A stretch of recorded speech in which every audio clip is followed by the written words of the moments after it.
Mana yang lebih baik? Transmisi manual atau otomatis? Itu pertanyaan yang cukup menarik. Perdebatan ini sudah terjadi dalam 7 dekade terakhir. Transmisi manual dan otomatis benar-benar teknologi yang berbeda, yang menggunakan konfigurasi dan prinsip yang berbeda. Salah satunya didasarkan pada pasangan gigi sederhana, sementara yang lainnya didasarkan pada seperangkat gigi planetari. Satu menggunakan konverter torsi, sementara yang lain menggunakan kopling. Kami akan melakukan perbandingan yang logis tentang teknologi tersebut dalam video ini. Tapi pertama-tama, mari kita pahami ilmu dasar transmisi. Mesin pembakaran dalam menghasilkan torsi dan tenaga yang berguna hanya selama rentang kecepatan tertentu. Karena masalah yang melekat pada mesin IC, mengendalikan kecepatan roda penggerak dengan langsung menghubungkannya ke mesin bukanlah ide yang cerdas. Pendekatan semacam itu akan memberikan efisiensi yang sangat rendah pada mesin. Sebaliknya, kita membutuhkan transmisi di antaranya, sehingga RPM mesin selalu bisa berada dalam kisaran efisiensi maksimum. Transmisi mengatur variasi kecepatan roda penggerak. Pertama, mari kita lihat bagaimana variasi kecepatan dicapai dalam transmisi manual. Transmisi manual adalah kumpulan pasang gigi.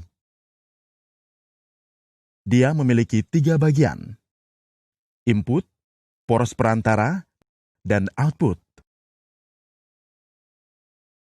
Input dihubungkan ke poros perantara, sehingga poros perantara selalu berputar pada kecepatan konstan.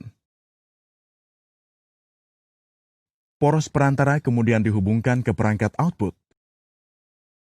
Anda dapat melihat bahwa roda gigi output akan berubah pada kecepatan yang berbeda, karena rasio roda gigi yang berbeda. Namun, roda gigi output tidak melekat tetap pada poros output, dan Anda bahkan dapat melihat celah antara roda gigi output dan poros. Jika kita hanya bisa menghubungkan satu roda gigi output ke poros, poros akan memiliki kecepatan gigi yang terhubung. Gigi poros utama memiliki gigi cone penyelaras. Sebuah hub terhubung ke poros dan sebuah sleeve berada di atasnya.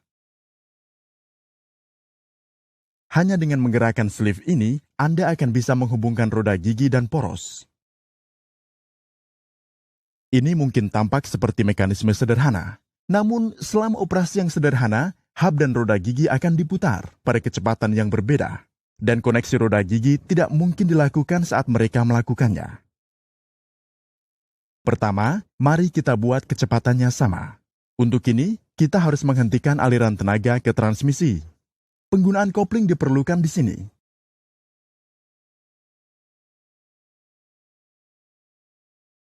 Dengan melepaskan kumpulan kopling, aliran tenaga ke perangkat gigi dihentikan.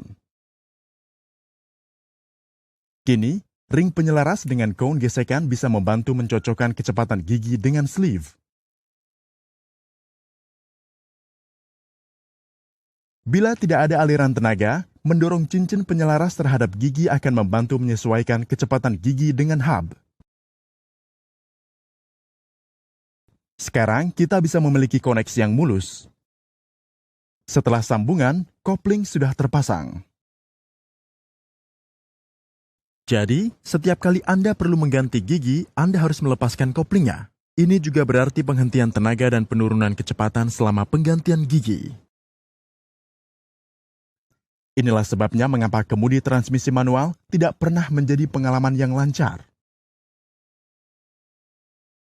Sekarang mari kita lihat bagaimana transmisi otomatis berbeda dengan transmisi manual.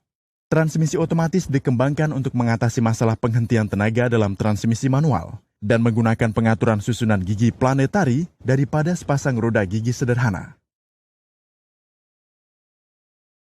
Anda bisa melihat bahwa set gigi planetari memiliki 2 input dan 1 output. Prinsip dasar transmisi otomatis itu sederhana. Cukup variasikan 2 kecepatan input ini dan Anda akan mendapatkan output kecepatan yang berbeda.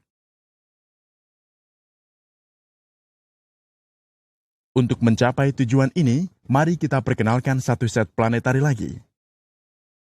Output dari set kedua dihubungkan dengan salah satu input dari set pertama. Dengan kata sederhana, pembawa set kedua dan perlengkapan lingkaran dari rangkaian pertama adalah unit tunggal. Ini merupakan mekanisme yang menarik dan merupakan transmisi otomatis yang paling sederhana. Dua kumpulan kopling diperkenalkan untuk menahan gerakan ring roda gigi. Saat kopling ditekan, roda gigi yang sesuai akan menjadi stasioner dan pembawa akan diputar. Saat kopling pertama ditekan, gigi ring hijau menjadi stasioner dan kita akan mendapatkan gigi pertama. Jika kita bisa memutar roda gigi hijau, kecepatan output akan meningkat. Untuk mencapainya, Anda harus melepaskan kopling pertama dan menggandeng kopling kedua. Ring gigi hijau akan berputar karena terhubung ke pembawa perangkat kedua. Perlu dicatat bahwa kopling pertama dilepaskan pada saat bersamaan saat kopling kedua terhubung. Jadi tidak terjadi kehilangan tenaga transmisi. 4 kecepatan output berbeda mungkin terjadi dengan 2 pengaturan set planetari. Untuk mempelajari detailnya, lihat video kami tentang transmisi otomatis.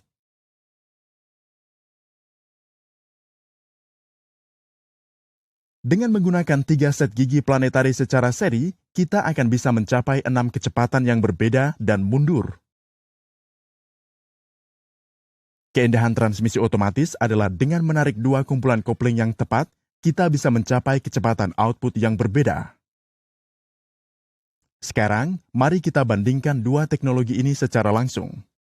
Seperti yang dibahas dalam transmisi otomatis, tidak ada gangguan aliran tenaga sehingga Anda akan mendapatkan pengalaman berkendara yang mulus. Operasi komputer terkontrol dan transmisi otomatis membuat mengemudi semakin sederhana. Jelas bahwa teknologi transmisi manual jauh lebih sederhana daripada otomatis. Dia memiliki komponen yang lebih sedikit dan lebih mudah diperbaiki. Di sisi lain, transmisi otomatis adalah pengaturan yang ketat. Ketika membicarakan pengoperasian tugas berat, transmisi manual memberikan daya tahan yang mumpuni. Karena alasan inilah, maka hampir 80% truk heavy duty menggunakan transmisi manual. Cara transmisi otomatis dan manual menangani kondisi pengiriman sangat berbeda dan menarik. Dalam pengemudian transmisi manual, sebelum Anda menekan pedal rem, pedal kopling harus ditekan sepenuhnya. Dengan cara ini, putaran mesin dan rotasi roda dipisahkan sepenuhnya dan roda yang tiba-tiba berhenti tidak akan ditransmisikan ke mesin. Namun, tidak ada pedal kopling di mobil transmisi otomatis. Jadi, untuk memisahkan putaran mesin dari transmisi, digunakanlah konverter torsi. Ini adalah kopling fluida yang memungkinkan selip sehingga konverter torsi membantu transmisi otomatis untuk menangani skenario pengiriman tanpa memerlukan pedal kopling. Namun, konverter torsi adalah generator panas yang baik yang pada gilirannya akan mengurangi efisiensi kendaraan. Akibatnya, kendaraan transmisi otomatis cenderung kurang irit bahan bakar dibandingkan kendaraan manual. Namun, konverter torsi modern telah mengatasi masalah ini. Kami berharap pada saat Anda berencana membeli kendaraan roda 4, Anda akan bisa memilih teknologi transmisi yang tepat sesuai kebutuhan Anda. Jangan lewatkan video transmisi DSG kami yang memiliki fitur transmisi